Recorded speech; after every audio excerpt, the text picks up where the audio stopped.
Welcome to part 2. Now,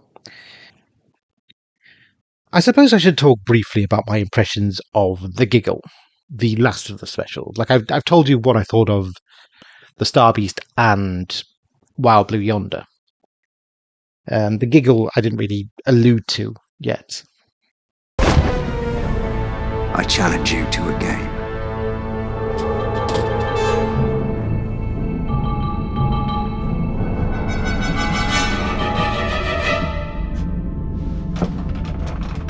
I accept the challenge. You have no choice. I came to this universe with such delight. I mean, in terms of the need to have these 3 specials, I think it was the idea of building up a momentum, building up a sense that it was almost like a safety measure, a kind of we're bringing back David Tennant and Catherine Tate back. We're going to promote this as well as we can. But if the audience misses one of the specials, then there's 2 more to pique their interest. They might tune into like if a general audience kind of misses the first David Tennant special, they might tune into the second or the third. It was kind of a safety measure and potentially a way to build up a sense of momentum about the viewing figures.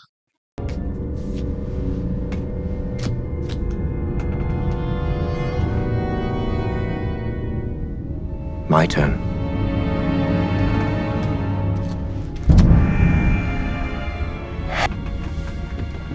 I won the game. Many years ago, you won today, which leaves us equal. And you know, 2 players are bound by one inviolable rule. Best of 3. Best of 3. And of course, it culminated in the big event. And The Giggle was, I suppose, expected to do the best of all because it was the grand finale. It was David Tennant's final showdown, as it were.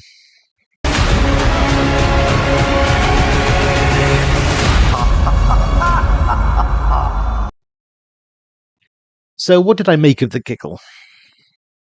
Well, I mean, it has to be said, a bit like The Star Beast, a lot of my impression was kind of tainted by... I'd heard rumours about what was going to happen in the Giggle. And yeah, I was told that something big was coming, something terrible, something canon-destroying. And it almost sounded to me as though what we were going to get was because what we'd been told, what I heard, like Gobby Guy done a video in which he talked about, well, look, we're not going to get a regeneration first and foremost. And it's going to be a strange way that David Tennant passes the torch on to Ncuti Gatwa and gives him his own TARDIS. You're not going to get a regeneration. The seed was sown with, you can let it go. So in the third one, David Tennant's Doctor will let the regenerations go. Ncuti's Doctor will be there. It won't be a regeneration. There will be 2 doctors in the same place at the same time. Probably something to do with the flux, no doubt. Tennant's Doctor won't regenerate. He'll give up his regenerative powers, no longer being the Doctor. The 2 of them will fight together to beat the toy maker, the celestial toy maker. And they will win. And as part of the win, Ncuti will get a new TARDIS. And then he's going to carry on. So what you've had for the last 60 years, at the end of the 3rd special, ends. And then you get Disney Who. And this kind of almost gave me the impression what we were going to get was it was literally going to be a multiverse. That as Disney was making Doctor Who now, we were kind of almost entering this kind of Crisis on Infinite Earths, the idea that Doctor Who was now just a spin-off of a spin-off of a spin-off. And so I almost thought that The Giggle was going to be almost a very meta story in which, the Toymaker was going to reveal that the entire show's universe was a fiction.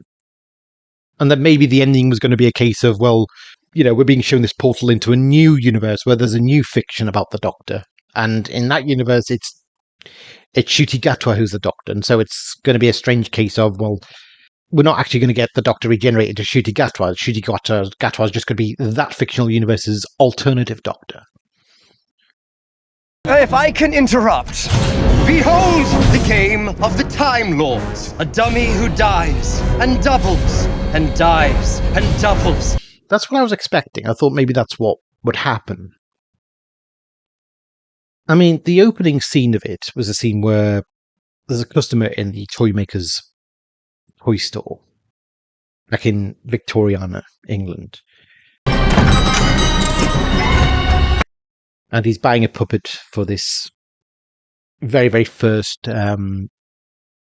television broadcast. Someone is, he knows someone who's invented television for the first time, and he's going to show the very first televised broadcast of something, and it's going to be this rather creepy doll laughing while his hair burns. So his hair obviously is going to burn because it's that's just how bright the exposure of the TV studio is. Screen after screen after screen. And every type of screen. Everyone and everywhere, he's inside them all. And 2 days ago, he finally connected worldwide, branding his giggle into your brains until he had enough screens to be complete. Now, I almost thought that what we were going to get here was a very meta thing of, well, the idea that this image has been seared into the entirety of TV history. And I had heard rumours that this was going to be a very, very meta story in which we were almost going to get this multiverse of Doctor Who universes, and that the toy maker was going to open up this whole portal of parallel universes and fictional universes, all of which had a kind of a different Doctor in them, and that the whole point of this story was we were going to see the torch pass from David Tennant to Ncuti Gatwa, and Ncuti Gatwa was going to be the Doctor of his own Disney fictional universe, and it was going to be, and I thought maybe that was kind of what was being hinted at, was that we were getting the toy maker planting a seed in TV itself, into the world of TV fiction itself, and maybe that was going to be the genesis by how, even Doctor Who as a TV show was corrupted by this, was hinted as being corrupted and influenced by the toy maker's presence. It didn't quite work that way, but it seemed fitting, and it almost seemed to fit the anniversary tone. Like, of all the 3 specials there's been, the Star Beast, Wild Blue Yonder, and the Giggle did seem to be probably the closest you could point to as being an anniversary story, because it brought the toy maker back. It brought back a William Hartnell villain. It introduced, it had kind of flashbacks to William Hartnell's Doctor. It also had Mel in there as well. It had Kate Lethbridge-Stewart, so that was a kind of a nice callback to the Brigadier and unit. So I almost thought that maybe this was going to be, what we were being hinted at was that it was almost like going literally back to TV beginnings. And that's what the Giggle was about. And so that it seemed like we were going to get something meta like that. Why? Is there something wrong? What's going on?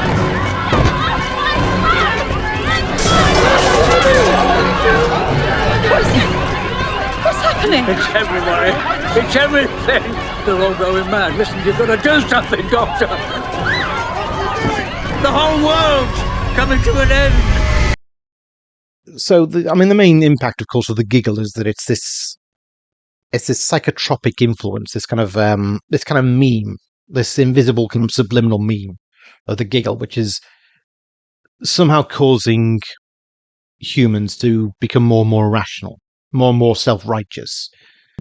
The human race back in the future, why does everyone think they're right?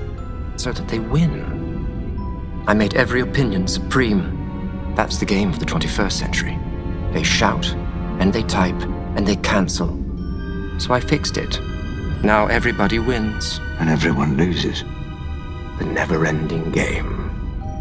And of course, Russell's doing this as a bit of a, I suppose you could say, cat-handed commentary on what Twitter does. Convinces people they're right. It gives them this sense that they can be right with a sense of invincibility online, and that's how they start to become more and more extreme and much more prone to conflict. And it did seem to be something that Wild Blue Yonder was commenting on as well. It seemed to be that the idea that these aliens at the edge of the universe, they'd only gotten a kind of a psychic impression of humanity from a distance. And it was almost like what they were talking about was almost as if what aliens would make of humanity if they based their entire research on Twitter, on being on Twitter. And Twitter is a very, very nasty place. And I think if you spend long enough on there, it can,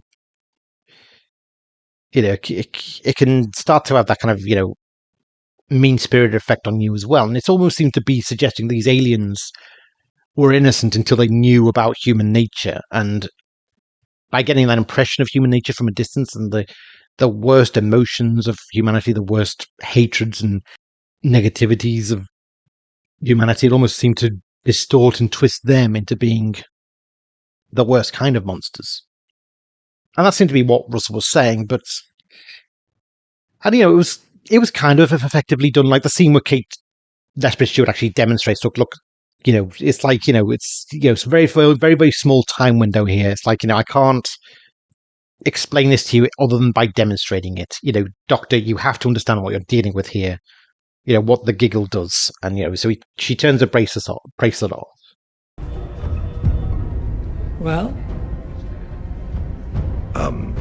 Hello? Hello? How are you? Fine. Busy day?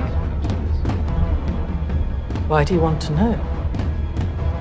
I'm just asking. Is that a problem? It's an invasion of my privacy. In fact, it's an assault on my civic rights, and I think it's highly relevant that the person demanding information from me is an alien. Okay. And, they do a kind of a psychic reading on her, reading her kind of, brain levels, neurological activity, and it starts going haywire, and she starts increasingly getting more and more paranoid about the doctor, about her staff, and, then she kind of breaks the bracelet, says, I don't even trust this anymore. And so it's like she demonstrates it, but like the demonstration kind of goes out of control. And so they have to kind of quickly recondition her for, and this, to show the doctor what she's dealing with. And I thought that was kind of very well done. But at the same time, there were niggles. And I realised this after watching the Galactic Gals discussion of it. And I remember, Blue Bonnet and Mega Geek and Retro Doc particularly were talking about this. And they talked about how there was almost this hint that, well, we only ever, it was like we were seeing how irrational it makes people behave, but it was clear that Russell is a very, very partisan writer. He's very left-wing. He's very politically correct. And so it seemed almost typical that the only examples we could see of the giggle having its effect of making people irrational, it was always bringing right-wing lunacy to the fore. And it's like it was partisan because we never saw left-wing insanity brought to the fore either. Or the insanity of the Middle East, the insanity between Sunni and Shia, because it was like, well, if we see them shown in a crazy hysterical light, then that's politically incorrect.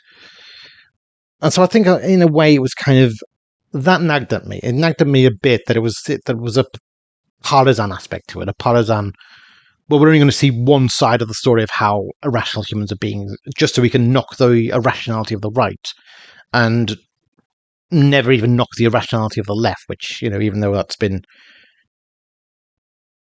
completely overblown lately, but, it's like it's unavoidable now. So that kind of did nag at me a bit, and I think that's the thing. There were always things that a little bit niggled at me, and then they kind of, I had niggles with a giggle, shall we say. Then there was to be honest, for the most part, I felt behind the giggle. I did feel behind. I felt like, okay, I did like Neil Patrick Harris as the toy maker. I do remember someone even saying, you know what, he would have made a great next Doctor. He would have been a fantastic next Doctor. And obviously that's not going to happen now. But I did feel like, the whole thing, the variations and affectations of his German accent and his kind of shifting of the accent, that did niggle at me. And it was kind of... He said, oh, what fun. And now everybody loves the balls. Until they hear 5 billion. Then the very last human picks up the skull of his enemy and said, that is the final ball of all. Yeah. Enough. Honolulu. I wondered which one of you had the balls. like you want a story to kind of engage you and draw you in, like and the production had certainly put out all the stops to make this a kind of a very surreal toy store with its kind of multi levels and I feel like if they just stuck to that kind of one character trait, then it would be you want to kind of get involved in it, and stuff like the shifting of the accent, the strange remarks he'd make about particular customer, like he was alluding to the fact that he's not used to a particular climate, almost a kind of a racist jibe at a particular customer. That kind of like, what's this getting at? It kind of wasn't so much intriguing as just stumping, if you know what I mean. So that did annoy me a bit, but I felt like I feel like it could have been better without that. I feel like they could have just smoothed that out and just had it be just what we were being, what it seemed like we were going, the scene was going for, which was this atmospheric, very Victoriana scene, kind of almost gothic horror, kind of quite Grand Guignol, shall we say. They did do well to portray the toy makers this villain with the power of a god and the kind of the mentality of a sadistic child. And it got very, very dark in places, although there were moments I thought it got a bit too dark. Like, but for instance, the scene where, the toymaker gets his revenge on that customer by basically turning him into just a human head on the stick of on a puppet body. I remember thinking, that is so cruel. That's so disturbing, but it niggled at me. It was a motiveless thing. It was kind of motiveless spite. It was like it wasn't clear why the toymaker did this to this guy. Was it a revenge for something? It was just for the hell of it. He just did something that spiteful. That really didn't sit right with me. I felt like, it was just meaningless, motiveless cruelty. You watch Doctor Who with the hope of escaping life and the sense of, everything follows a certain logic. And in this instance, it didn't. It was just, the toymaker was just being cruel. And crueler than he'd ever been in any other incarnation. I mean, I don't think the original toymaker was ever that cruel, or the toymaker in The Nightmare Fair. Even there, the toymaker was never quite this cruel. This was kind of very, very far more macabre than a version of the toymaker we'd seen before. Shooting ducks! Who's next? The companion? The soldier? The scientist? The orphan? Your fight is with me! And there was a good sense built up that the Doctor this time was up against someone with the powers of a god, and there were moments he genuinely was stumped into thinking, I don't know if I can win this. I don't know if I can succeed. Although in hindsight, I did feel like maybe they overdid that. There was almost a sense of, well, you want to be able to root for the Doctor to a degree. To a degree, you want him to be fallible. You want to get that sense that he can't win here, but you also want to be able to root for him at the same time. And I feel like they shifted the balance a bit too much toward no, he can't succeed. He's they almost kind of degenerate into kind of self-pity, kind of just being really, really down on himself and just saying, I don't think I'm going to win this. I'm done for. And I think maybe that's the problem as well as the whole thing of that sometimes you get kind of really like the scene that everyone's seen on Twitter, of course, even if you haven't seen the episode, is the bit where the toymaker arrives on the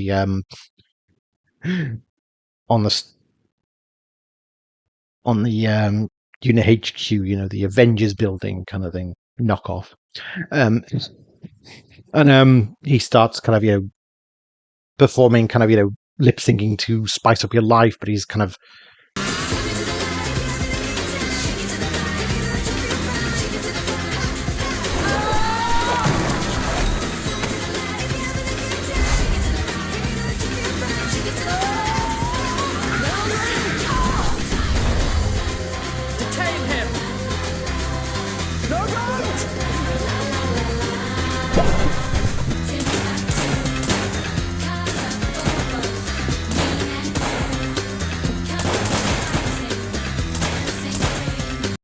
And I mean, that was quite a... There was a manic quality to that scene that was very good. That was very kind of... basically just the way he was toying with Kate and Mel, and he was just basically just being an absolute brute on the dance floor with them. And then anyone approaches them, he just turns them into beach balls. That was kind of quite horrifying, but it was also kind of almost over too quickly at the same time. It's like they cut away from it too quickly. They were kind of, it was snap, snap, snap, and then it was all kind of very, very, very fast. And I think maybe it was just, this is just this newfangled modern style now. One more game! The stakes were raised quite well. But then, of course, we had the final moment where I think for most people, the problems with the story really began with the regeneration, the bi-generation, as it were. Where instead of, this time, rather than the Doctor regenerating, what happens is he splits in two, and the current Tennant incarnation breaks off from the new incarnation, who is Ncuti Gatwa. And this is kind of what we were warned about, although it was... Because I've been warned about it, I've been kind of revved up to expect something far worse, I suppose. Or at least something... It wasn't quite what I expected. And I kind of thought, well, could this go somewhere interesting? Could it be the idea that the Doctor... That, the normal rules are on suspension because of the Toymaker, the effect of the Toymaker being here. Where it's now suddenly possible for the Doctor to split in two, or indeed, is this just a byproduct of the fact that the Doctor's so old and he's been through so many regenerations? Is it kind of suggesting that at some point regenerations are going to get really erratic and you're actually going to have, now the idea the Doctor can actually, literally become two separate people at once? Maybe that could be, it's the whole thing of, once you pass the natural lifespan, the 13 numbers, that natural lifespan, and the Doctor has, of course, been given an extension of that, but it's like, well, the more regenerations he goes into, once he passes that threshold, do the regenerations become, more difficult, more unpredictable, stranger, unmanageable? Can they have unforeseen consequences now?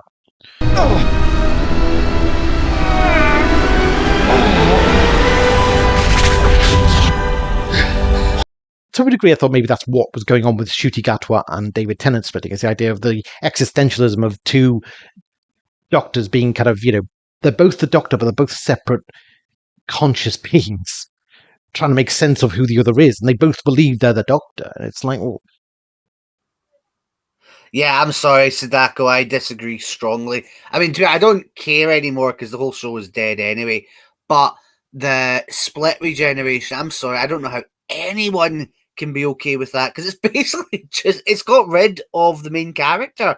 It's a spin-off from now on. It's like, how can you be okay with that? It's insane. I suppose, I mean, that's the thing. I suppose this is me kind of being in the fiction for the scene. And the scene where they kind of have to take the Toymaker down with a game of ball.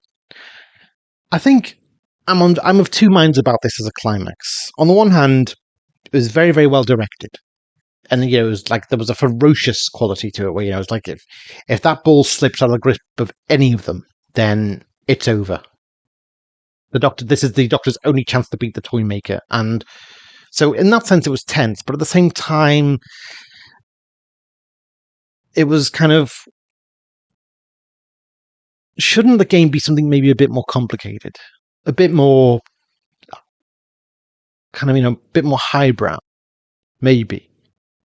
Shouldn't it kind of justify the...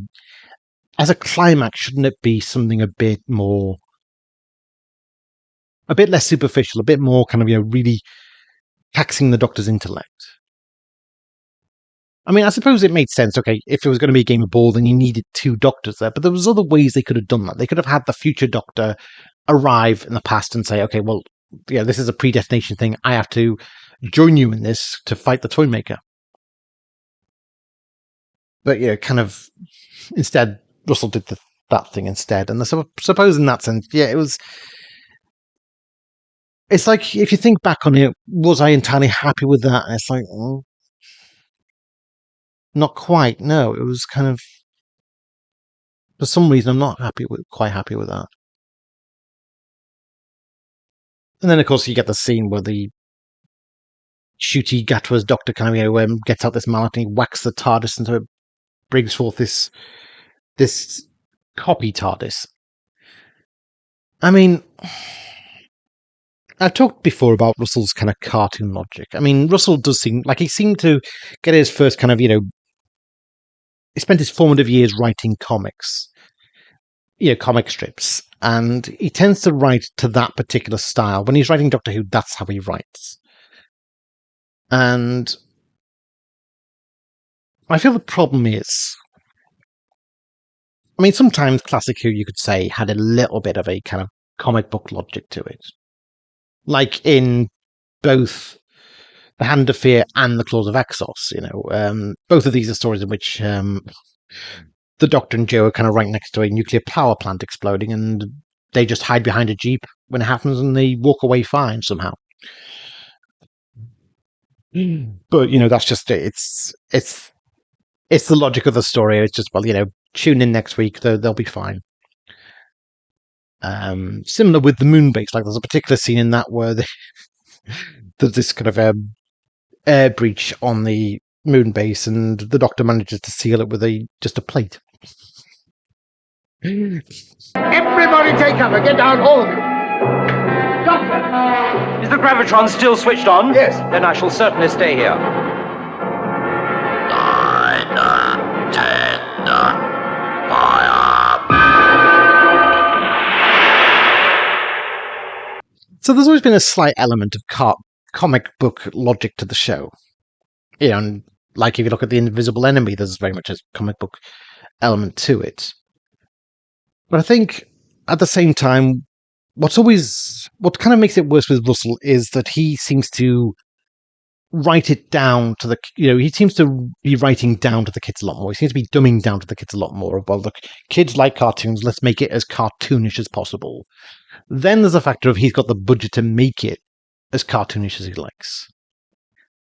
And he doesn't have a script editor over him saying, okay, I think I've got issues with that, and I think some of your audience are going to have issues with that. But Russell's like, well, whoever has issues with that, they're probably just sad, nitpicky sci-fi nerds, and I think I'm so much better than them. They can while away their sad lives complaining, but they're still going to tune in. Like that's the kind of arrogance that Russell had, and that's I think what bugged me about it. It's like I never really sensed when the old series did that, it was doing it with a sense of contempt for the viewer of, well, but also the budget makes a huge difference. It means that it gives him bigger liberties to do something that outlandish. I mean, that particular scene with the Doctor and Ncuti Gatwa breaking apart, that would not really be that achievable in classic series effects.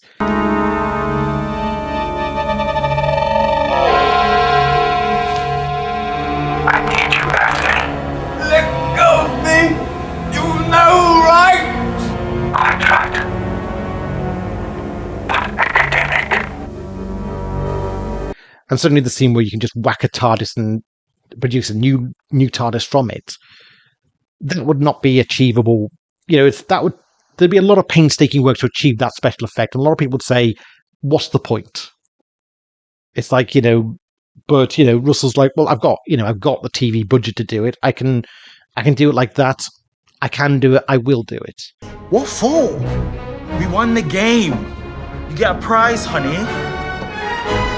Here is mine. It happens in the story because I say so. I'm the producer. I'm God here, basically. I mean, it was kind of like put that it was the toy maker's rules, but I think the more kind of more ridiculous. Yeah, if anything can happen, you start to kind of stop caring about what can happen. I think it all starts to feel that bit more meaningless, if you know what I mean.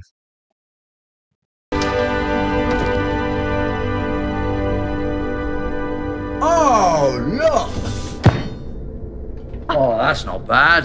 Wheelchair accessible. At last! You finally caught up with the 21st century! Now, the big scene, of course, that everyone points to about that scene is the fact that the new TARDIS now has a wheelchair ramp. And Shirley, Ruth Miledi's character says, "Well, now you're ready for the 21st century."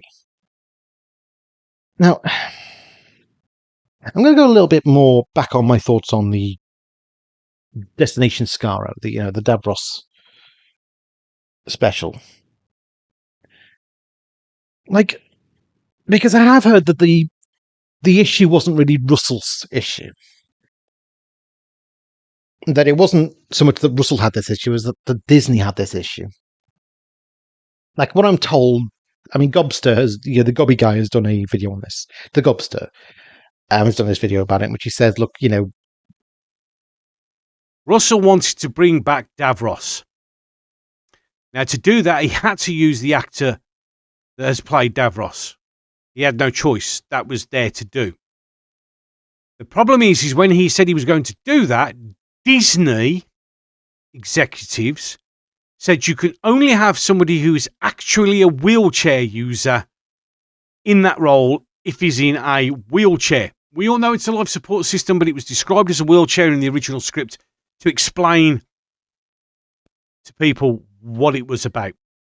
So now Russell's in a position where he has to use the actor who played Davros. He has no choice, but he also can't put him in a wheelchair because Disney won't allow it. And Gobby Guy was saying it wasn't Russell, it was Disney. It was Disney said, no, you got to change that. And so that was why Russell changed it. It does feel like in some way Disney insisted you got to have the disabled ramp on the TARDIS. Now, what annoys me about that is why make an issue of it now? And why make this kind of this suggestion, this needling suggestion of, well, the reason it wasn't there before is because the makers of the past were just pig ignorant and they didn't believe in being inclusive. We're being told, oh, we know better now. That's some kind of tone of we know better now. And the makers of the past didn't have a clue. And it's like, why did you need that necessarily? I mean, why even allude to the fact it's been a problem? I mean, Kanan, we're led to believe Kanan has been able to get into the TARDIS in and out easily enough. But now it's like, oh no, we got to make an issue of it, and that bugged me. It did. Do you mean he flies off?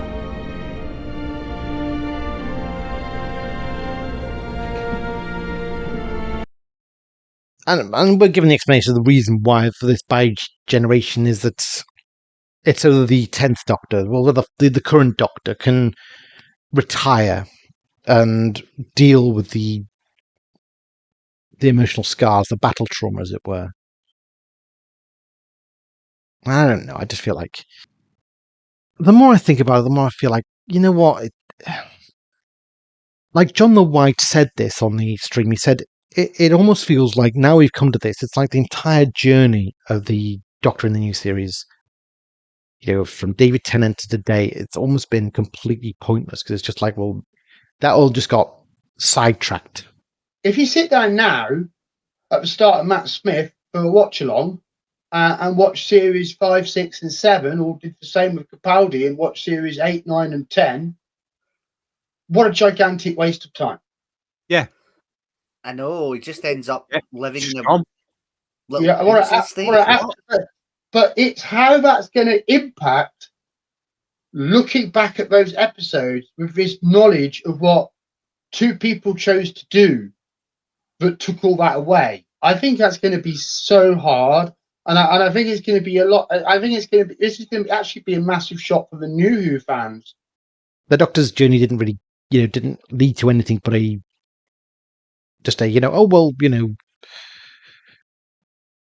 it's a breaking of the rules. It just feels like it's not. It feels like it takes away the magic. It takes away the suspension of disbelief.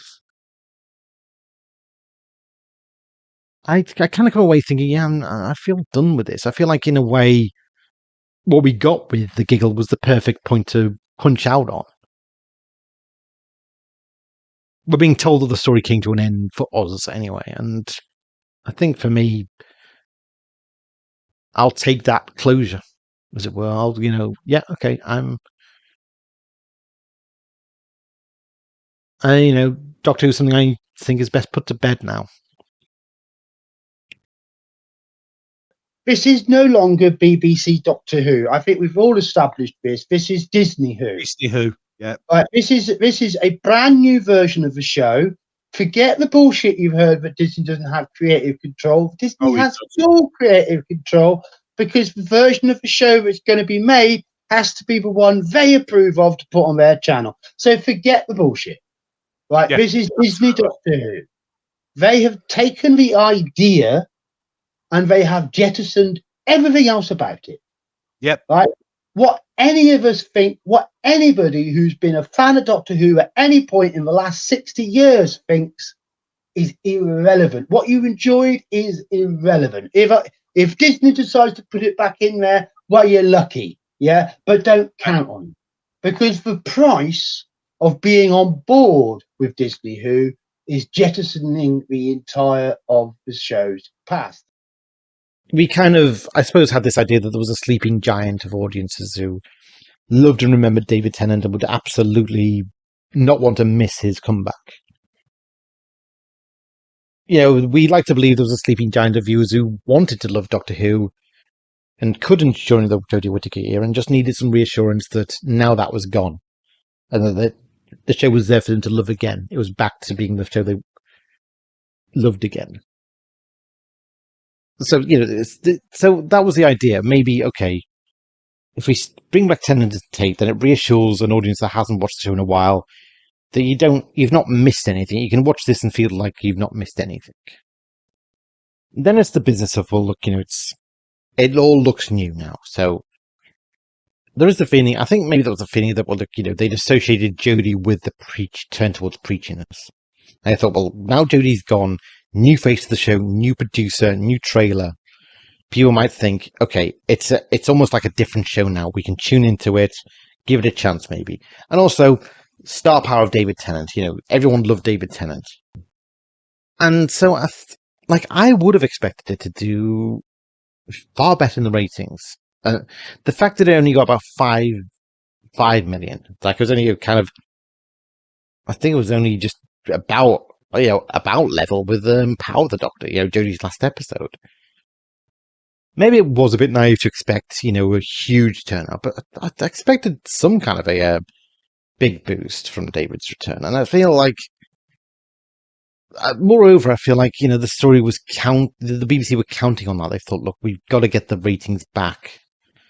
And it's like David was their ultimate weapon. It was like, if this didn't hit, if this didn't cause, a maximum impact, then it's like it was a fruitless gesture. It was like, if this doesn't bring the audience back in their droves, nothing will.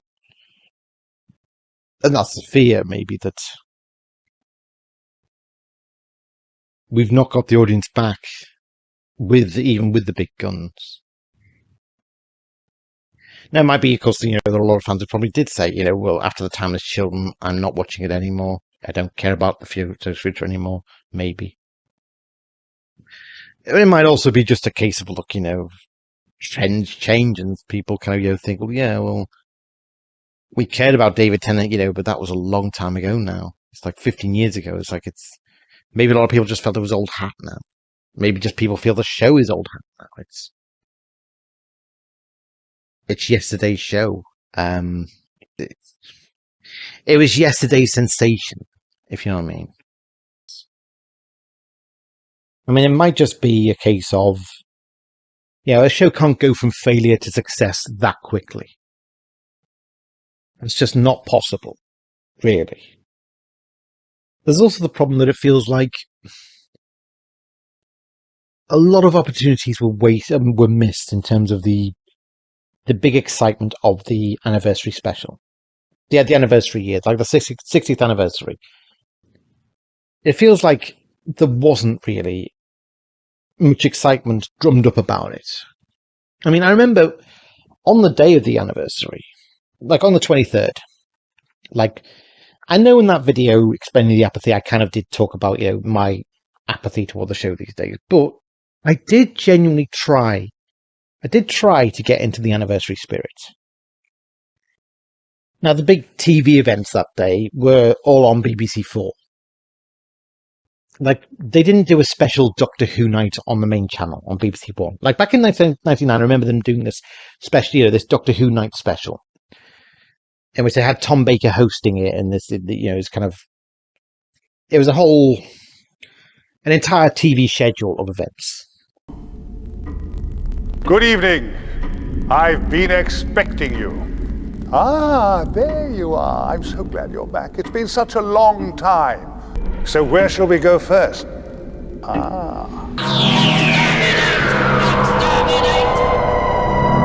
glad you could stay. This is Doctor Who on BBC Two.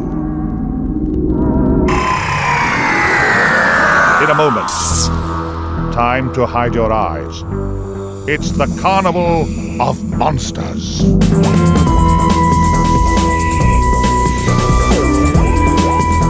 Then, open your eyes.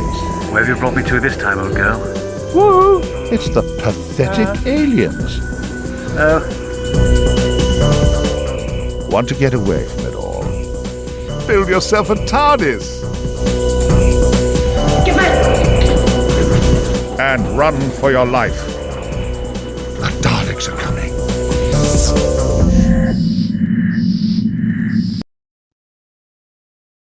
Like, sometimes I would talk to Graham about this on the forum, and he, because I was trying my best to kind of, bring my full enthusiasm to the forum, and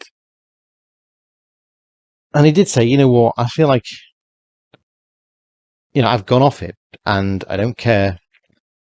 And he did say to me, I feel like it would be better if they just gave the show a new hiatus, and relaunched at a later date, allow a dust settling period, so that it could come back after a time away with a bang. A big bang. And it feels like with the Star Beast was supposed to recreate that big bang. It was almost it was an attempt to almost create a big bang, relaunch with a bang for people for whom the show did end when Tennant left.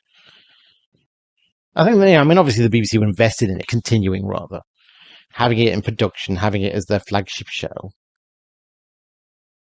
And yet, they didn't get what they wanted in terms of the big heroic rise from the Phoenix, rise of the Phoenix from the ashes comeback. It wasn't that.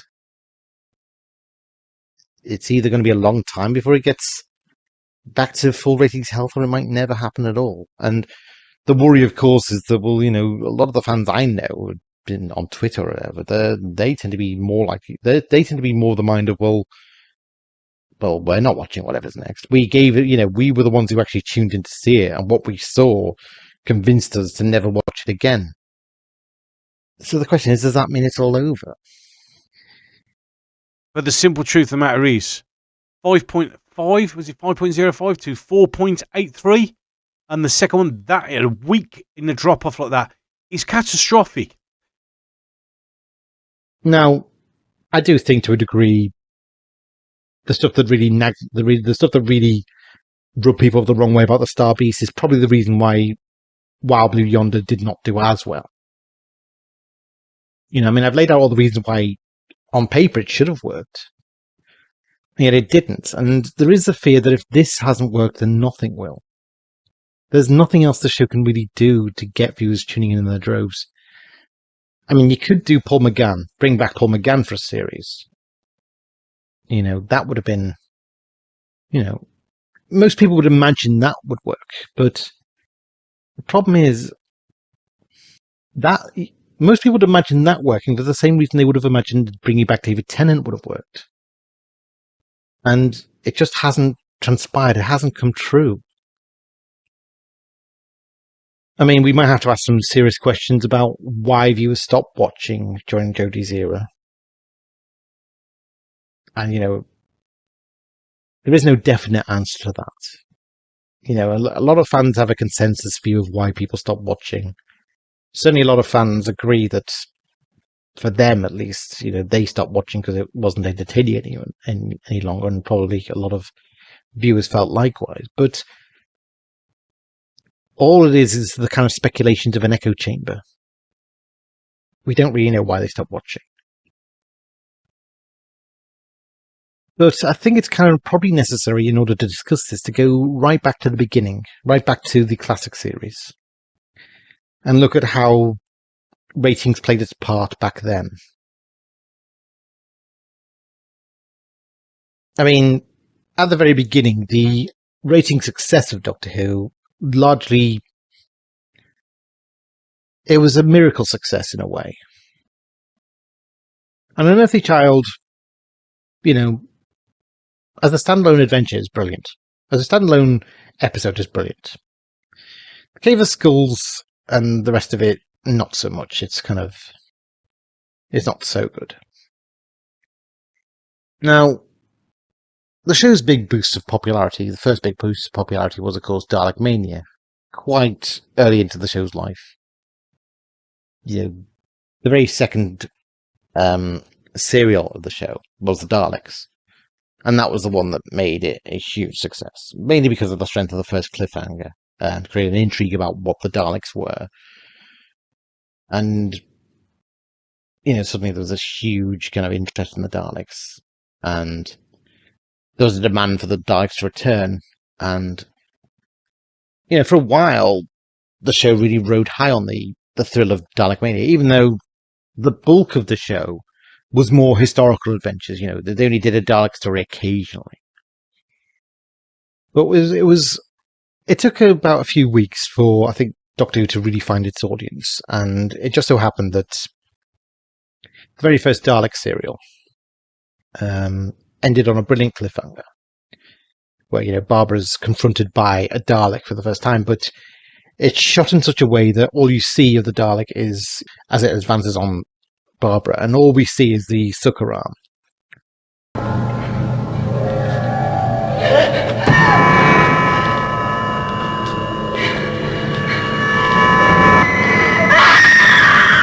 It's a very nightmarish sequence, and you're not entirely clear what a Dalek, so it's kind of, the part of the cliffhanger is not knowing what the rest of the Dalek looks like, but not knowing what the Dalek actually looks like in full. All we see is the plunger itself. It was quite a genius cliffhanger, and it paid off.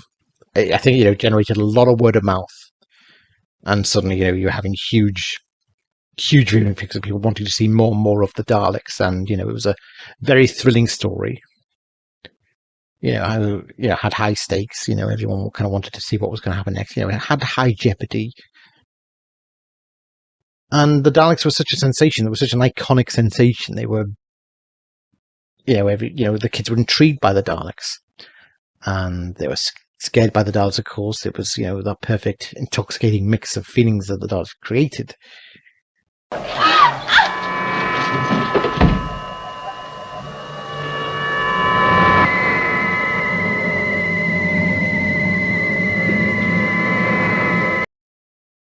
And that was kind of what kind of really hooked a big audience, and it was word of mouth as well. It was kind of, everyone was talking in the playground. Oh my God, did you see that, Doctor Who with with that creature at the end? What's that all going to be about? And so suddenly, and then suddenly, of course, all the kids were playing at Daleks in the playground.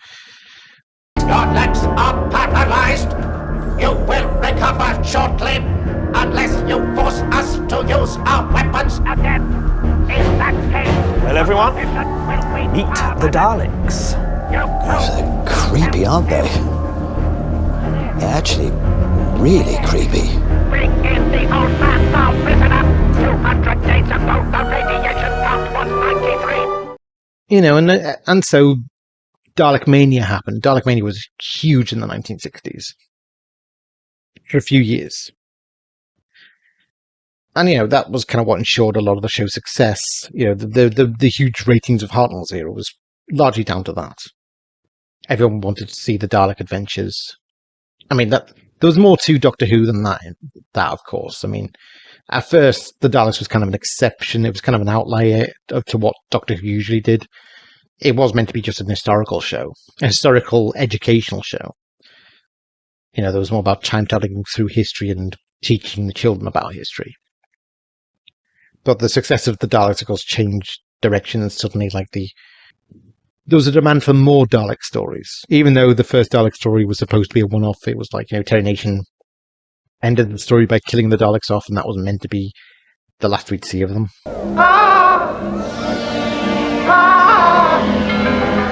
And I just thought today when I saw those Daleks, I remember the first time when we went out to shoot that, and it was a Sunday morning, because that's the only time you could shoot like this, and very early, and there were these creatures coming across the bridge, and even though I knew that it was unreal, I almost felt it could be real. There was something about them that made people suspend their disbelief.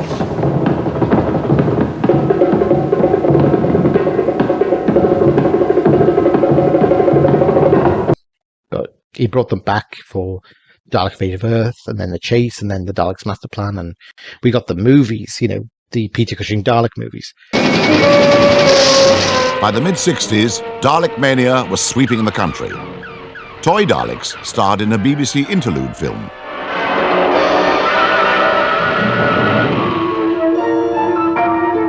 And then, in 1965, they really hit the big time in Doctor Who and the Daleks.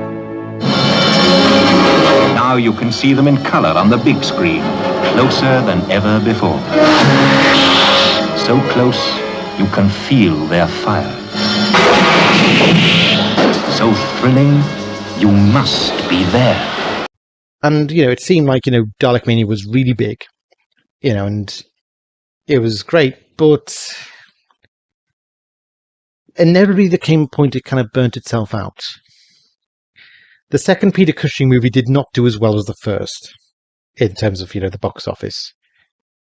The interest in the Daleks did seem to start dwindling.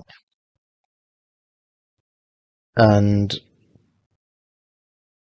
after William Hartnell left the show, the ratings were not as good. Patrick Troughton's era, I think, had a really good era, but if you look at the ratings, it was clear that viewers were tuning out. And there might be various different reasons for why. It was like, well, maybe viewers just didn't feel it was the same without William Hartnell. Maybe they were just bored of the Daleks. Maybe they were bored of the monsters.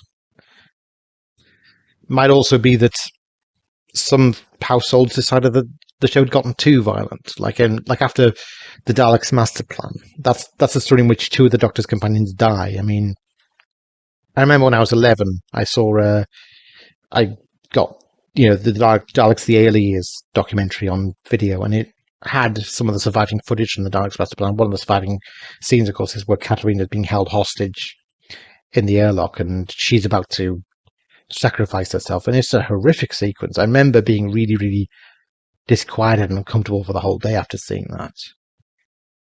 And I do think it's probably very likely that there were a lot of households where, family used to tune in to watch Doctor Who. They're saying, well, nope, not anymore. It's gotten too violent for the kids. I'm not comfortable with my kids seeing, stuff as horrific as that anymore. It's gotten too much for a kid's show. It's not a children's show anymore, kind of thing. I remember we were discussing Doctor Who. Is it too violent for children? Or perhaps it really came back to, is it too violent for the parents? And the Daleks were killed off in Evil of the Daleks. And I do remember reading an edit. I think there had been this kind of editorial, I think, and it was quite a snooty one that said, I hope this is the end of the Daleks and the show and the whole stupid lot of it. It did seem like suddenly the show was kind of being written about in a much more disdainful tone. It wasn't really popular like it used to be anymore. And indeed, by rights, realistically speaking, when the show came to the end, when the show came to the end of the Patrick Troughton era with the War Games, by rights, that should have been the end of the show. The show had been on for 6 years. The ratings weren't as good. And the War Games kind of seemed like a potential perfect finale, really. You had Jamie and Zoe returned home. You had something of the mystery the Doctor revealed in terms of where he came from and, that kind of thing. And, his adventures are kind of put to a stop by the Time Lords. So it seemed like, you could have ended the series there, really. And it just so happens, of course, that I think the only reason, I'm told that actually the only reason that they kept the show on was because BBC didn't really have a new show to put in its place anymore. They couldn't. There was nothing the BBC could replace it with, and so it was kept on. It was kind of, but they decided, well, the best way to save money making the show is have the Dr. exiled to Earth, so that we can do a lot more location shooting. We can actually film and do a lot more outside filming.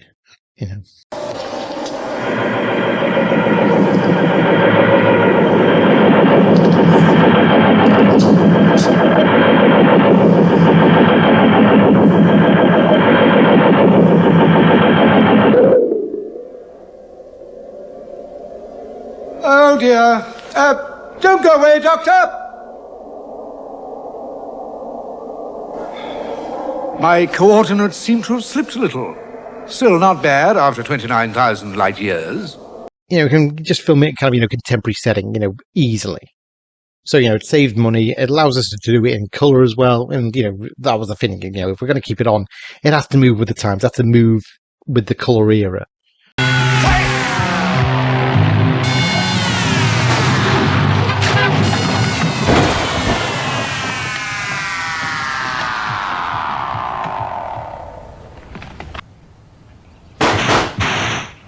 Autons! Bullets can't stop them! Now, it took a while for the Pertwee era to find its audience, if you know what I mean. And that's what Bylets and Terrance Dicks had to do. They worked very hard on the show, and they worked together in a very collaborative way. I mean, I do remember being told by RetroDoc on Galactic Gals, Blue Bonnet's channel. He said that, when Terrance Dicks and Barry Letts were working on the show, he said that Barry Letts saw Terrance Dicks not so much as a script editor, but as almost a co-producer. He said that's how involved he was, and that's how much we were a team. So they had to kind of work on getting the show to be a popular one again. They had to kind of get the ratings back. Figures from the Institute of Space Studies, Baltimore. Do you realize that in our section of the galaxy there are over 500 planets capable of supporting life? Why is Earth any more likely to be attacked now than during the last 50,000 years? In the last decade, we've been sending probes deeper and deeper into space. We've drawn attention to ourselves, Miss Shaw. Since the unit was formed, there have been 2 attempts to invade this planet. Really? We were lucky enough to be able to stop them. There was a policy decision not to inform the public. We were very lucky on both occasions. We had help from a scientist, the great experience of other life forms. They had this kind of cozy format with the unit family. Then they brought in the Master. It was this kind of, this very, very charismatic villain who was a strong match for the Doctor, as it were. You insolent primitive. Oh, so you want it the hard way, do you? Right.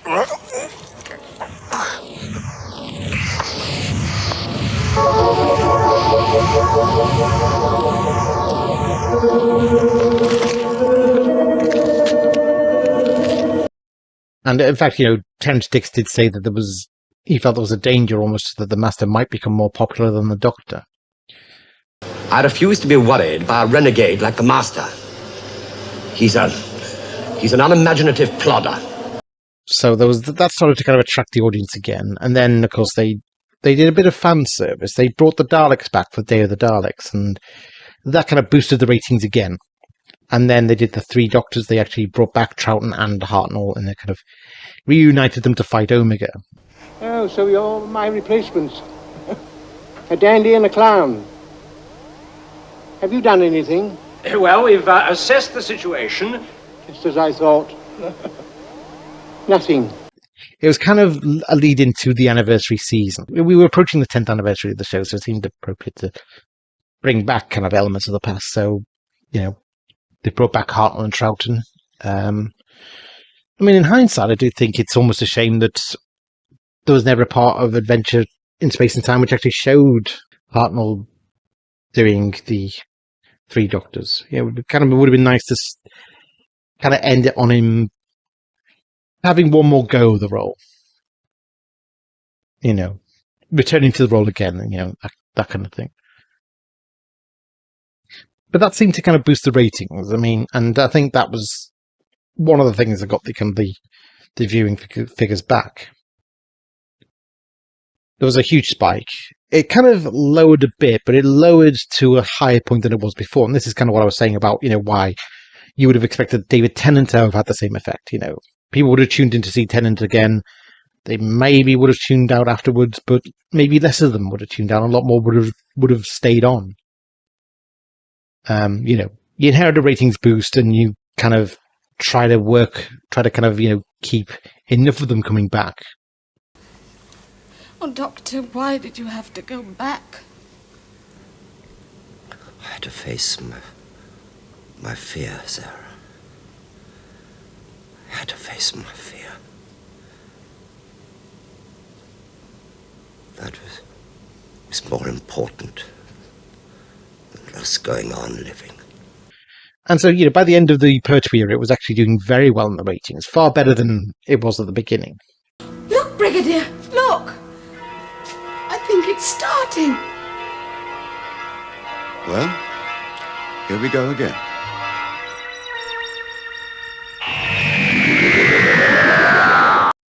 And then, of course, you had the early Tom Baker era, the Hinchcliffe era, and that's when the ratings really started to skyrocket. I mean, some of the best ratings the show had since the days of Dalek Mania in the 70s. Homo sapiens. What an inventive, invincible species. It's only a few million years since they crawled up out of the mud and learned to walk. Puny, defenseless bipeds. They've survived flood, famine, and plague. They've survived cosmic wars and holocausts. Now, here they are, out among the stars, waiting to begin a new life, ready to outsit eternity. They're indomitable. And then, of course, you came into the 80s, and that's when the ratings troubles really began again. First, there was Tom Baker's final season, which was put alongside Buck Rogers, and in the ratings war, Buck Rogers won. And so they had to kind of move the show in the schedules from Saturdays to Tuesdays. Saturdays to weekdays. It started just twice weekly on. It was on twice weekly now. And at first the ratings kind of went up, but then they kind of started to dwindle a bit. Like the show was not getting the same kind of ratings as it got during Tom Baker's era anymore. It was kind of you could kind of see it was a gradual decline. It wasn't as rapid as Jodie Whittaker's decline. Now, significantly, during the Davison era, we did have an anniversary special, 20th anniversary special, The Five Doctors. So that's what it's all about. I never dreamed. It changes nothing. Absolutely nothing. We lure the force field, get the young fellow back from Gallifrey, and all go home. This doesn't concern us. It mustn't. And the ratings for that weren't that impressive. They weren't a huge spike. There wasn't a huge spike in ratings, which you might have expected for a special.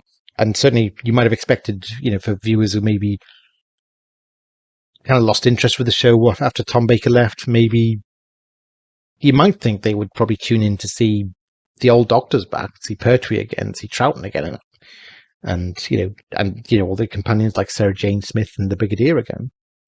Typical. Absolutely typical. Oh, I know. Drag you through time and space without so much as a by your leave, then leave you out when things get interesting. Goodbye. Fancy pants. Scarecrow. Doctor, don't you want your coat? Bring us along, would you, Brigadier? Certainly. Well, goodbye, Doctor. Goodbye. Doctors, Brigadier. Splendid fellows, all of you. You'd think like a lot of that would have seen a huge rating spike, and yet it didn't quite. It didn't do.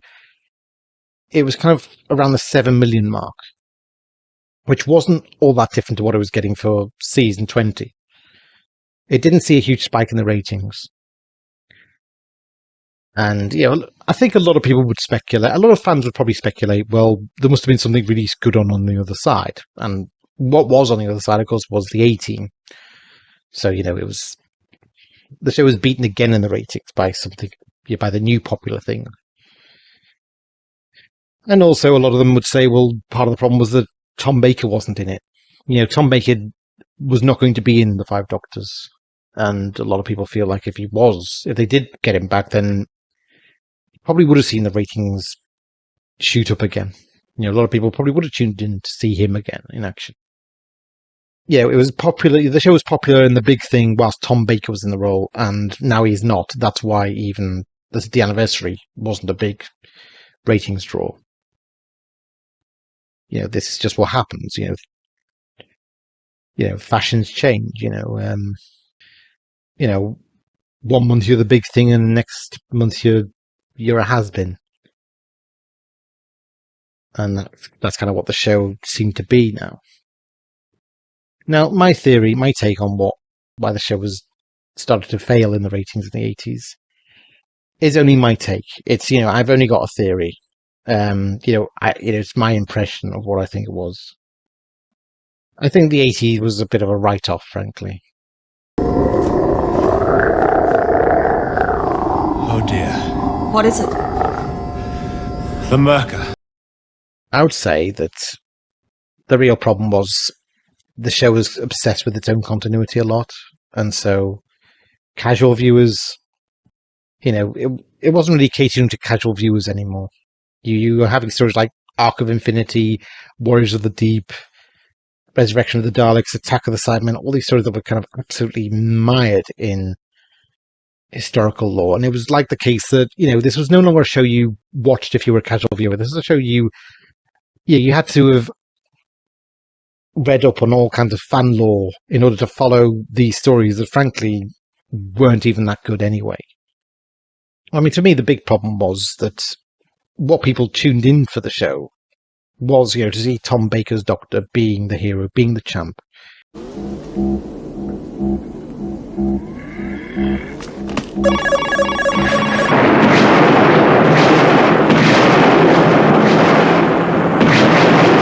And, the trick is, that he got a lot of moments that, he got to be the hero of the show. He got to, the writers gave him moments of heroism that really made you want to punch the air and root him on. I sent the invaders back to their own planet. Of course, I'll need the Matrix to jury-rig a time loop, but that's... But how have we won? We fought no one but a few guards. Well, it can't always be like the relief of Mafeking, Right. Don't shout it, and don't shout. Have you ever thought of taking it up seriously? Taking what up seriously? Well, killing people. A little practice, you'd become quite proficient. And if you watched 80s Doctor Who, you didn't get that. Davison's Doctor had very, very few moments like that. And I think so. That's it. People tuned in to see the Doctor be a hero, and they watched for those punch the air moments. And if that's what you're watching the show for, well, you'd be kind of being incentivized to go look elsewhere because it seemed like that left the show with Tom Baker. You are soft, like all Time Lords. You prefer to stand and watch. Action requires courage. Something you lack.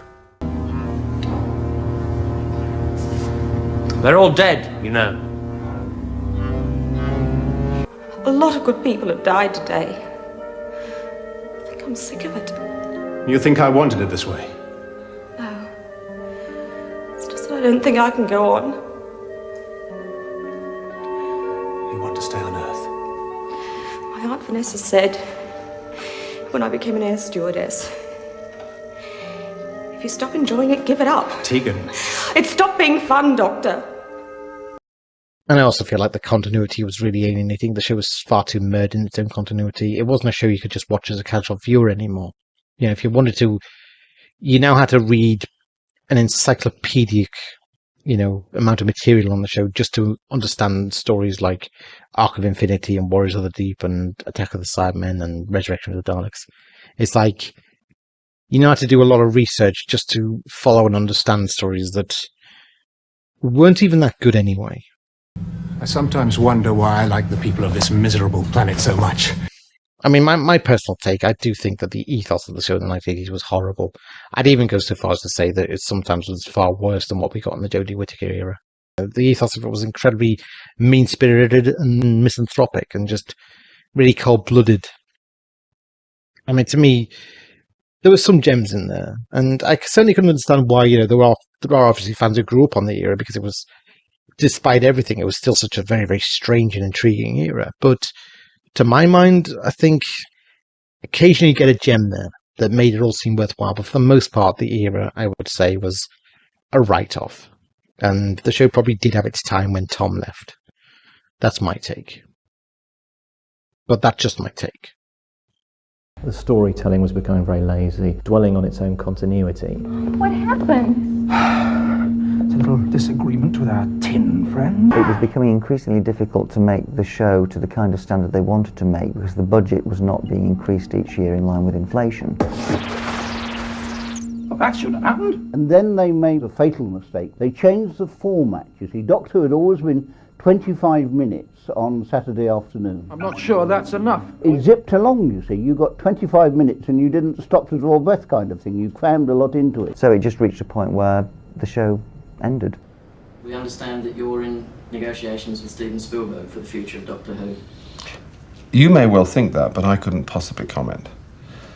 You know what these things are like. There's endless discussions, negotiations. You know what the American networks are like. You know what Hollywood is like. You know what the BBC is like. You can't trust anyone, believe me. These things take a while. So there are no promises. So 1989, the show was cancelled. 1996 was when the show came back.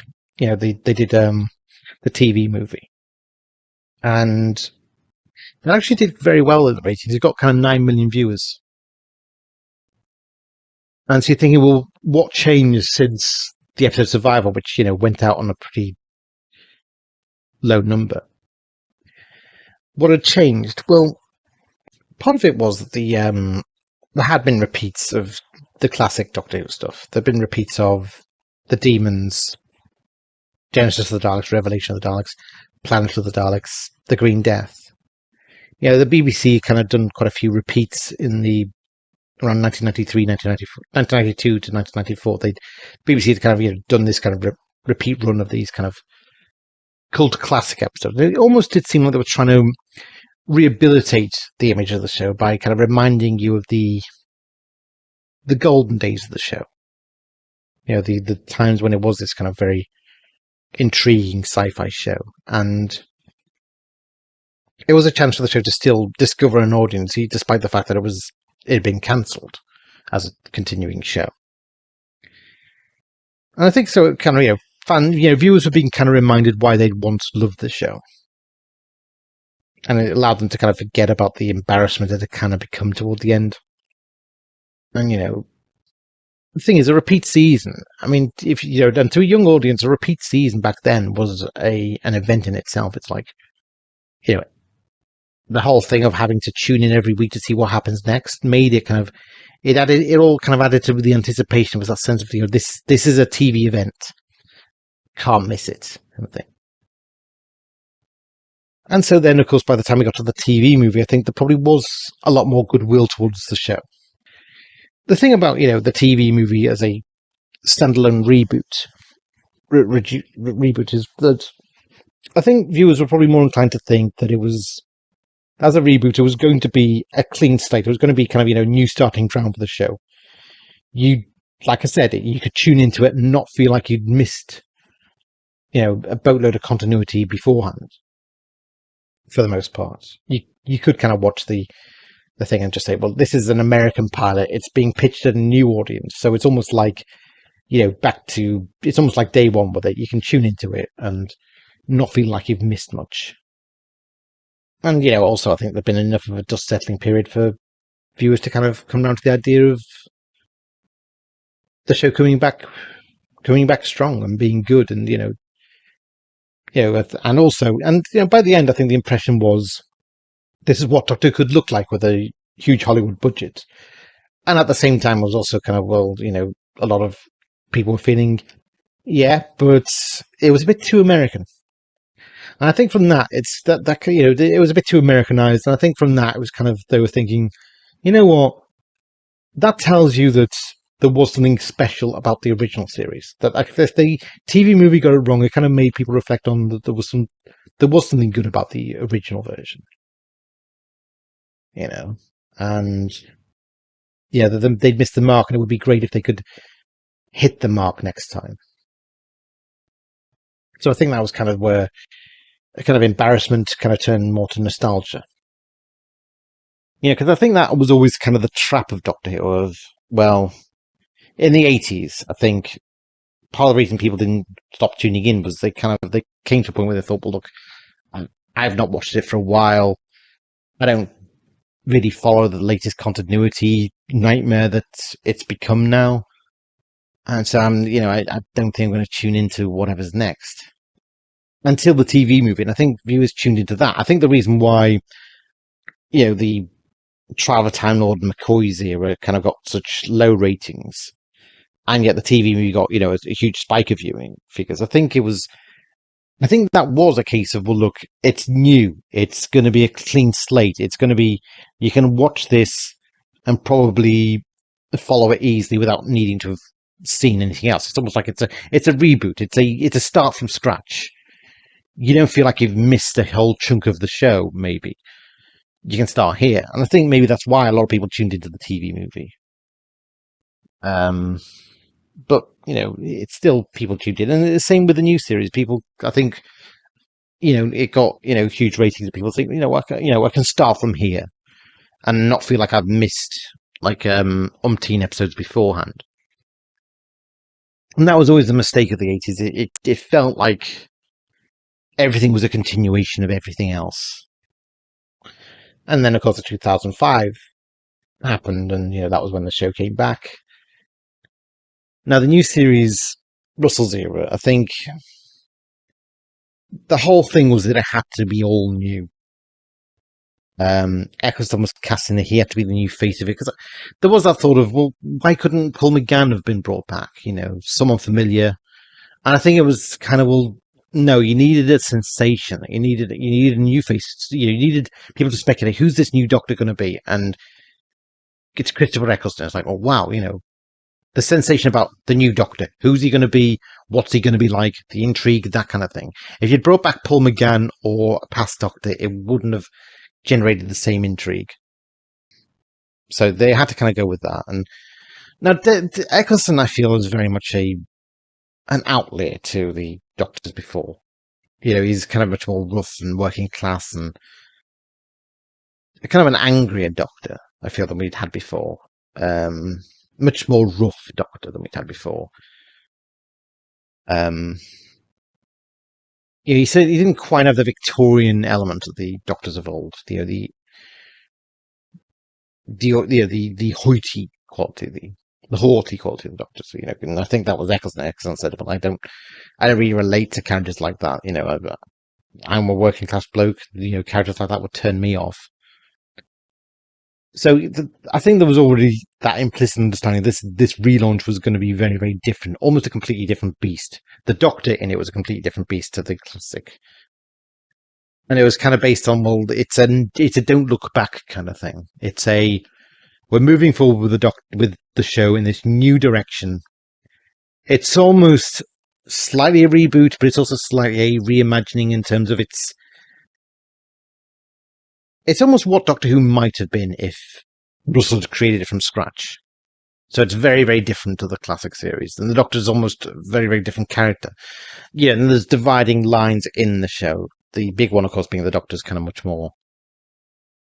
there's much more of a kind of, romantic element between the Doctor and Rose, which was, big, step beyond the line from the classic series. Very much, there was across that dividing line.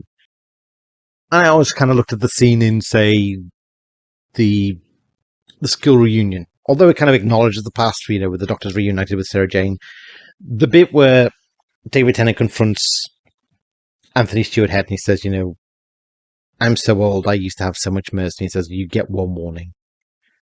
I always kind of, at the time I saw that as almost as kind of, it's saying the mission statement is very different to the classic series. It's very different to, say, the Pertwee era, where the Doctor was kind of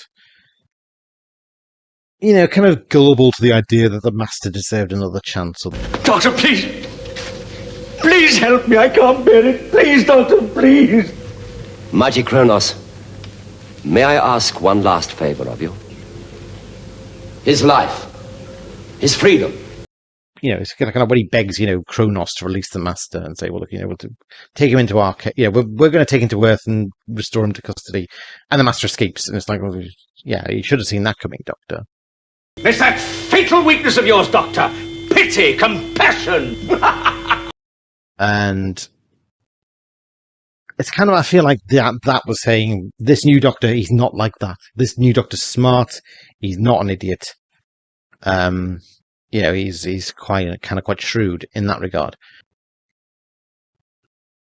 But it worked as a relaunch in a major way. Like, it was a big relaunch, but it worked kind of almost by being almost a kind of a show in itself, a new show in itself. It's kind of like if the entire classic series didn't exist, or the entire classic series had been burnt, shall we say, then I think, viewers could still watch the new series and get it and follow it. And, it's like, well, they don't necessarily need to know about the past. What they need to know is told within the show itself. But, it came back and it was a major success. And it almost looked like it was a success that was going to eclipse the classic series itself. And like I said, it was kind of billed as being not your daddy's Doctor Who. It was very, very different to the classic series. And I think, again, it lent to the sense that the show was a different beast to the classic. You didn't have to watch the classic to understand the new. So I think in that regard, the relaunch worked. It relaunched, it was... But it also, I think, there was an excitement. There was a hunger for it. At that point, we didn't have family adventure show. The ratings were full of garbage reality TV and makeover programs and game shows, and it was like there was almost no action or adventure anymore. And I think Doctor Who came at the time when there was a hunger for that. It was a kind of, it was. I think if you flick through the channels and there was almost nothing exciting, and then Doctor Who's back and it's like it's adventures in space and time. And so, suddenly the kids were really into it. They were like, oh my God, what's, talking with excitement about Doctor Who. But, to me, I always kind of had that thought in the back of my mind. Yeah, they're excited about Doctor Who, but not the Doctor Who I knew. It's a very, very different Doctor Who. It's their generation's Doctor Who. It's not the Doctor Who I discovered. It's different. And, a lot of people would argue, a lot of fans argued it had to be different. It had to be different. It had to capture the zeitgeist. It had to, be different. It had to be a different beast. But it happened. And this is what, of course, gives fans the hope that it can happen again. That despite the disaster of the Jodie Whittaker era, the show can discover an audience again. It's been the hot thing, it's been the not hot thing, and then it's gone back to being the hot thing again at various points. And the hope is, maybe this can happen again. Maybe Russell T Davies can make it the hot thing again. And that's the concept of the show always has the potential to be brilliant. Even in the worst periods of the show, there's a great show in potential in there, just struggling to get out. But on reflection, I think that's the problem. I think the nature of TV, which allowed the show to have comebacks, and, come on top again. I think maybe those days are gone. Like, if you read the About Time books by Lawrence Miles and Tatwood, they talk about the history of television and viewing habits back then, and the main thing they get across is that part of the success of Doctor Who was simply that it was at the right point in the schedules for much of the 1960s and 70s. It was part of a TV lineup, the Saturday night's TV lineup. You tune into Doctor Who because it was part of the Saturday night lineup, and it was kind of thick. It was the kind of thing you'd start watching BBC One to watch stuff that was on before Doctor Who. Doctor Who was kind of in the middle, and it tended to be that viewers kept up, families watched together the whole thing, and they didn't really see a point of changing the channel, so they thought, well, we might as well watch Doctor Who as well. There was like, I don't know why it slumped necessarily in the Troughton era, I don't know, but the Saturday TV lineup was always going to be there, and that's why I think a lot of people watched. And they even in the book they even described that there was some TV sets just took a while to kind of actually come on, and so you had to kind of be very patient with it. So that kind of inclined people not to just channel hop, and there wasn't much channel hopping you could do. There was only 3 channels in the 70s. There was BBC One, BBC Two, and ITV. And so that's why the ratings were kind of relatively stable, and that's why it meant that viewers could just because of that, it was the conditions were right for Doctor Who to be rediscovered over the course of the 70s. This isn't real wood.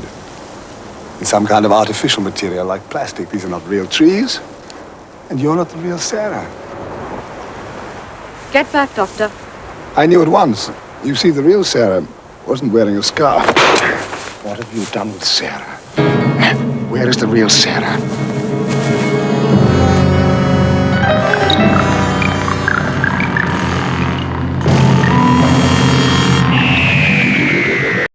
It had been big in the age of Dalek, in the days of Dalek Mania, and in the 60s, and then that had died down. That fad had gone, but now as the 70s, people would still.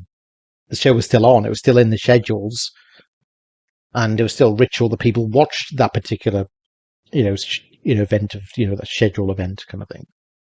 And because they did, so it was kind of it was stuff you kind of discover by happenstance, and so that meant that it just so happened that the Tom Baker stuff, the John Pertwee stuff was the stuff that people really enjoyed watching. It was really well made, and that's what kept people viewing.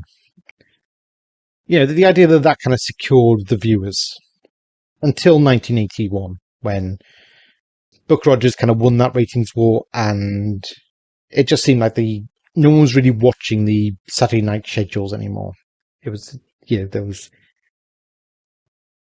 viewers' tastes had changed. That wasn't quite the ritual anymore, and so now Doctor Who had kind of moved about in the schedules, and when a show moves about in the schedules, inevitably people they get a bit tired of being stood up by the show. They kind of think, well, that was my favorite show. I don't know when it's I want to catch the show, but I'm not sure which days it's supposed to be on now because they keep on moving it, and sometimes viewers just give up and say, I feel like the show stood me up too often, if you know what I mean. And of course, in the 1980s, of course, people were getting Channel 4. They and some were even getting Sky TV.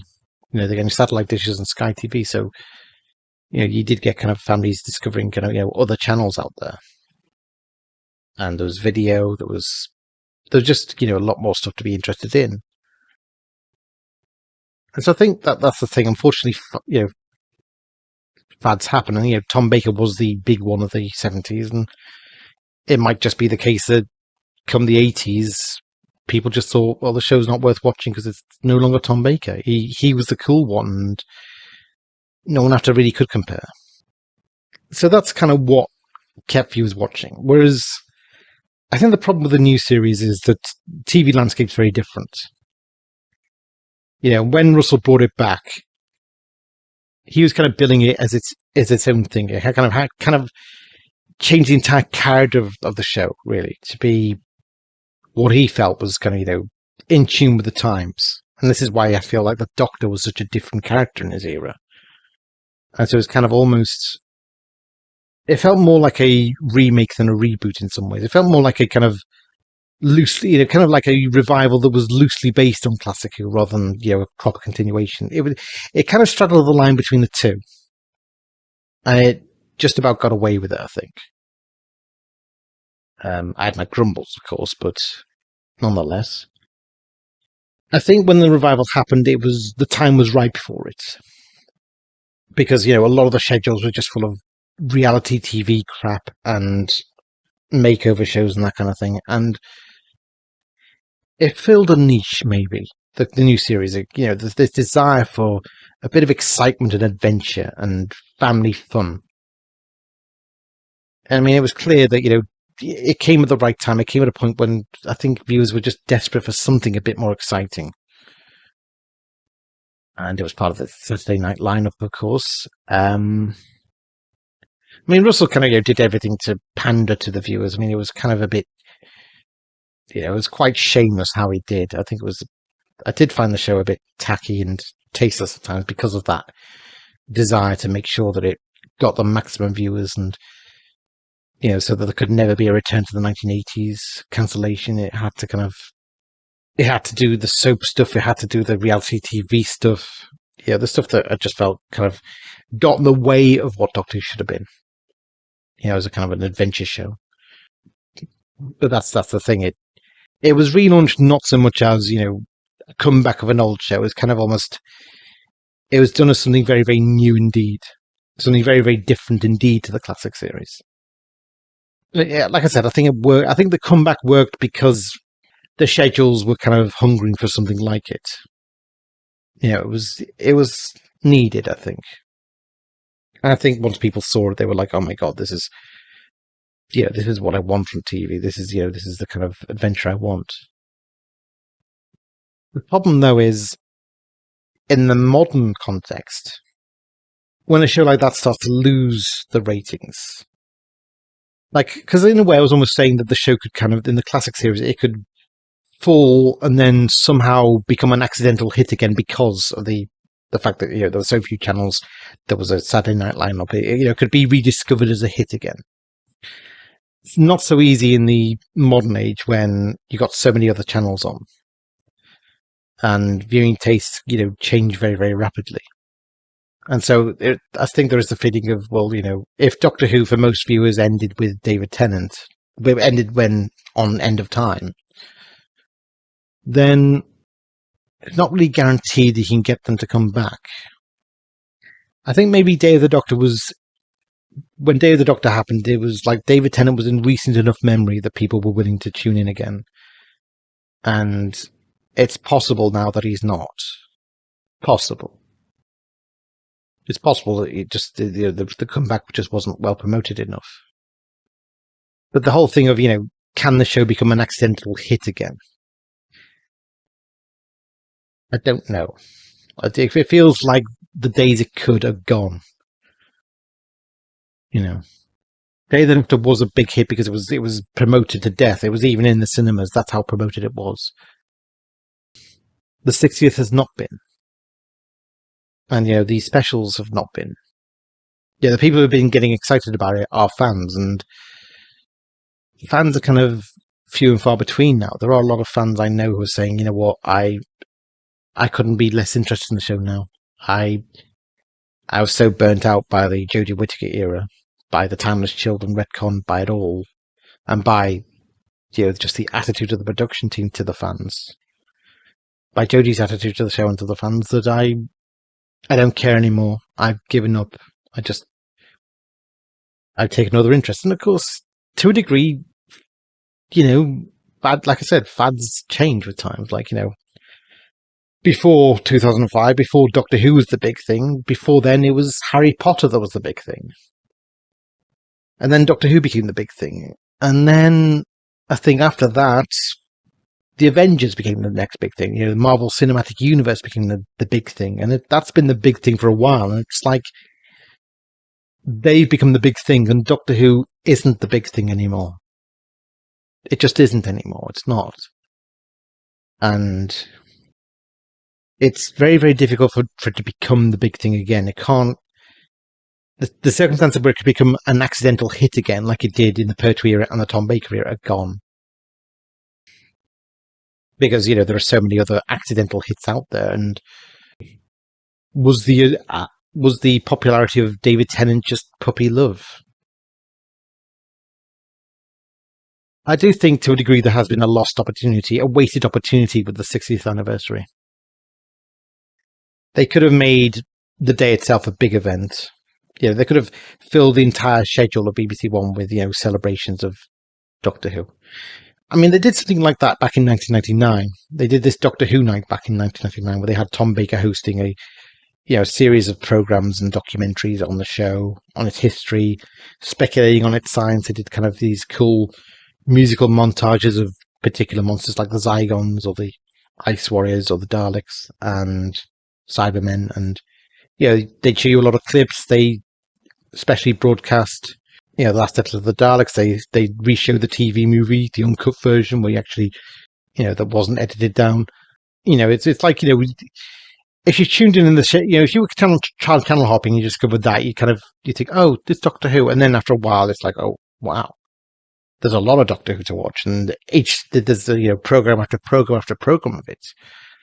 And I think if they'd done something like that for the anniversary, and they'd actually put it on the main program, they'd fill the schedules with it, and they'd actually put the Starbase in there, then the Starbase would have been a huge rating success. It still could have alienated much of its audience by being as woke as it was, though, potentially. But at least, if you did that, then you would have had all eyes on it, possibly. You would have been more likely to get all eyes on it. And for some reason, we didn't. For some reason, the BBC didn't do it that way. Didn't seem to treat the show like there was all that much to celebrate about it. So, as a result, it didn't become the big event. But then it could have failed either way, like the same way that the Five Doctors failed. Well, it did. Well, the Five Doctors didn't do as well as expected. And so it does pose the problem of, well, is it just becoming impossible to manufacture the show as a hit again? Has the Jodie Whittaker era really spoiled the magic of it? I mean, it might be that it happened too soon. Maybe a hiatus was needed first before a reboot. And what we've kind of had over the years is kind of all these kind of mini hiatuses, because, once we got into the Moffat era, I think the BBC probably was in a bit of a recession. So they were kind of still making the show, but they only had so much of the annual budget to chuck at the show, which kind of, I think, is what informed the decision to kind of start having more gap years and split seasons, so that you could have one half of Series 7 in 2012 and the other half in 2013, so that so each season would kind of get half, so you basically have half a season allocated with 1 year's budget and the other half allocated with the other year's budget, so that it was almost like the BBC had to be more sparing with how much they spent on the show, and which required them to make less of it and have gap years. And gap years, I don't think are quite the same as hiatuses. It's almost like it's long enough apart between seasons for audience anticipation to dwindle. Like people kind of, they were hyped, they were excited, they're anticipating next season. But if you leave them waiting too long, they're going to kind of think, well, I've almost forgotten that I was anticipating this. Maybe. It's been so long ago. And, and if this happens often enough, I think there does come a point where viewers feel like, it's not on consistently enough for it to be kind of, draw them in. But it's also, to a degree, it's not enough of a gap. It's also not quite a gap enough. It's like it wasn't enough of a gap from the Jodie Whittaker era. It wasn't enough of a hiatus for the dust to settle. And for fans to think, well, because I mean, after Jodie Whittaker's era, a lot of fans probably were thinking, yeah, well, that was rubbish. The show's gone really rubbish these days. And I think maybe what needed to happen was, a few years hiatus, the show being off air, for them to kind of think, you know what, there's things I miss about the show.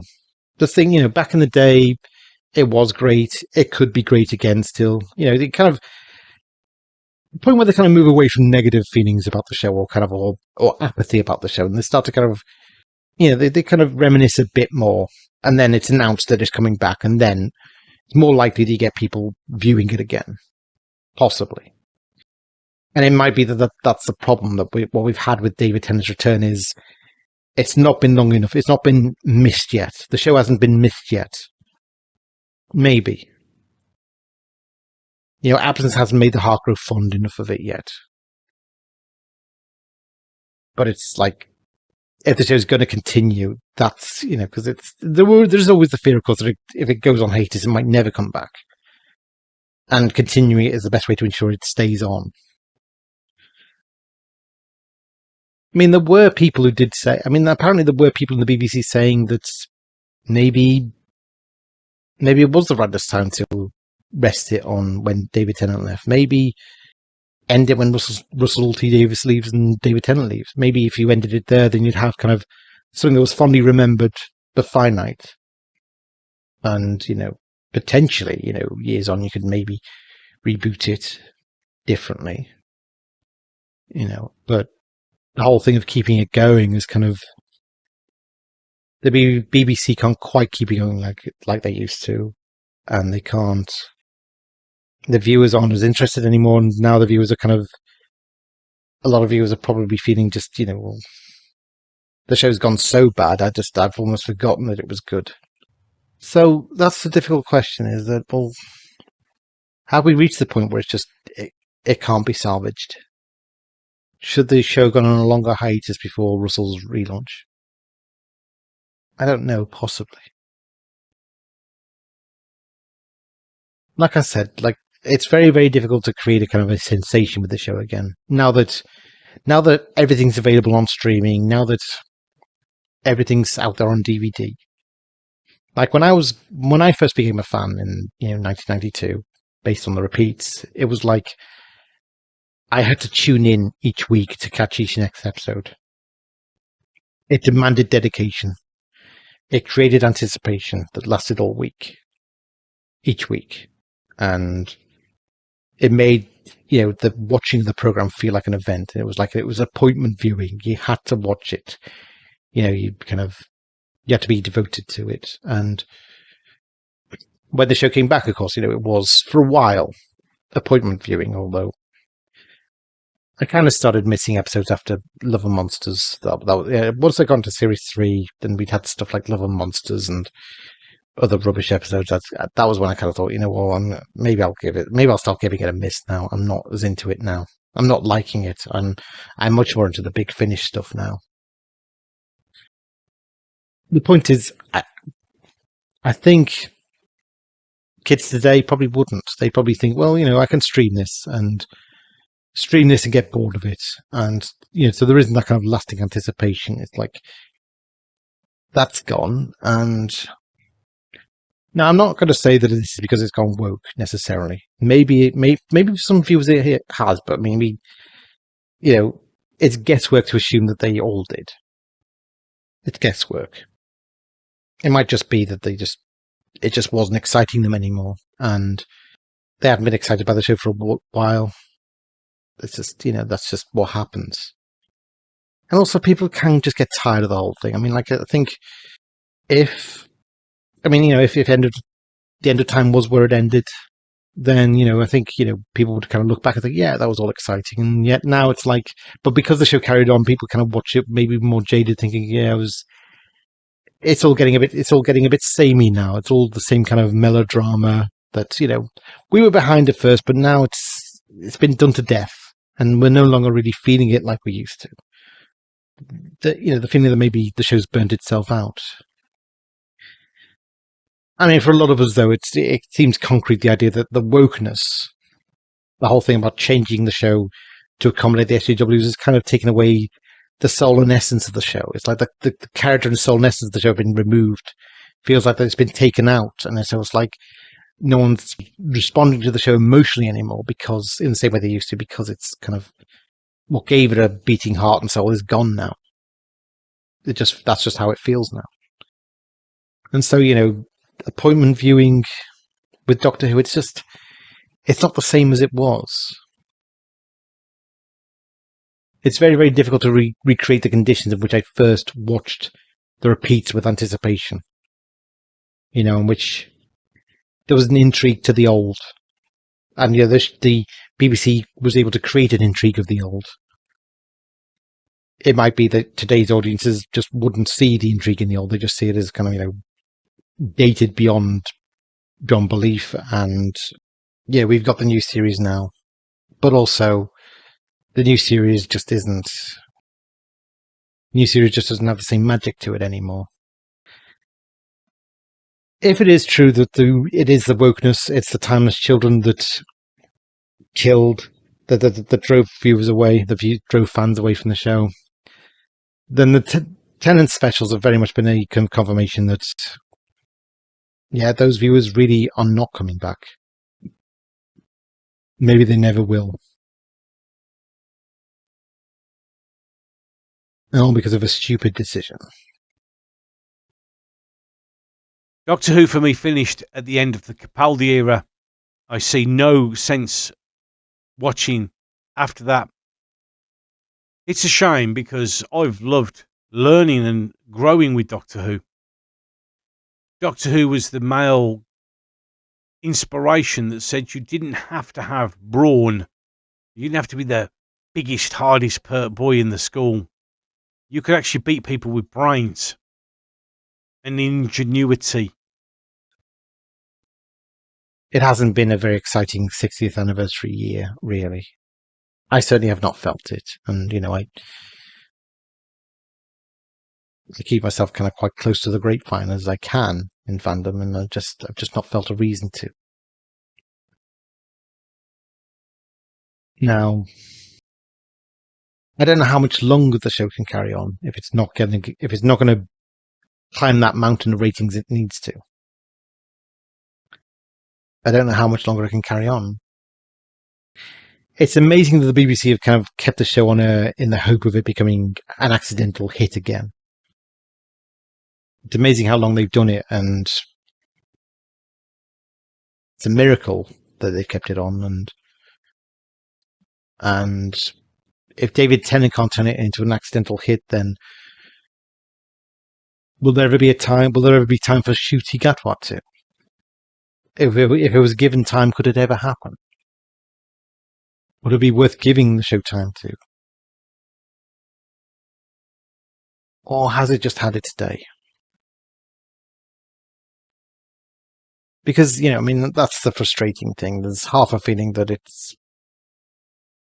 the fact it's had its day is based on an accelerating process of, of wokery, of making the show one that has had its day, making the show a bad show, like tainting the loyal audience, basically disgruntling the loyal audience it had throughout it all with, contempt, with man-bashing, and with the timeless children nonsense.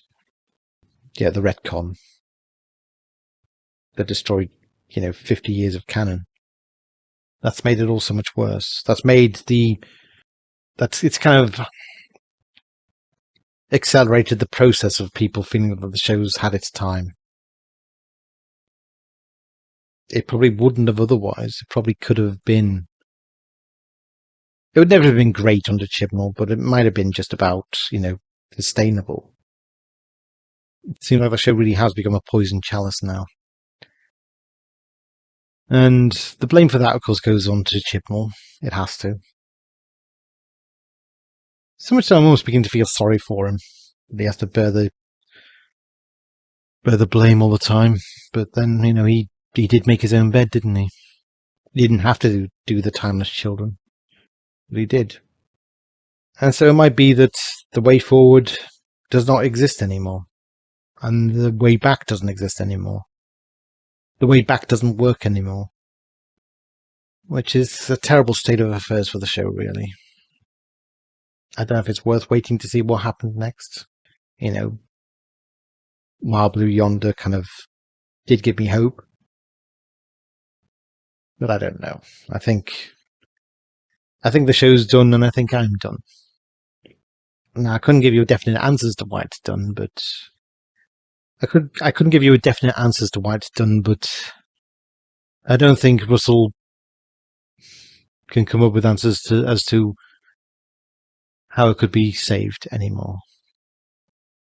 He's done the big one, bringing back David Tennant and Catherine Tate. and it didn't work.